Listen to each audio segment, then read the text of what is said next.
matinabangon nga hari, nagpatunay og justisya o kaayan, o sa diyang gitabangan niyang mga kabos, gitabangan niyang mga ninawdaog sa isa kahigayon, nga sila na po ninahanglan, apan dili sa tabang sa tao, nanginahanglan siya sa tabang sa Ginoo, dili man makadugang ang tao sa kinabuhi niya, apan ang Dios makadugang sa kinabuhi. Wala siya ni hangyo kang Isayas, kasi Isayas dili man makadugang, ni atupang siya dito sa bumbong, o gitalikod siya sa propeta, o ang bumbong way tao, apan nakakita siya nga nagbuo, nga iyang alagaran, nga buhi ngayang gisunod, o miingon siya, Ginoo minumdumi ang akong pagbinutan.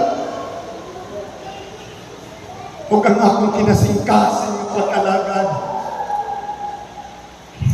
Ang God remember.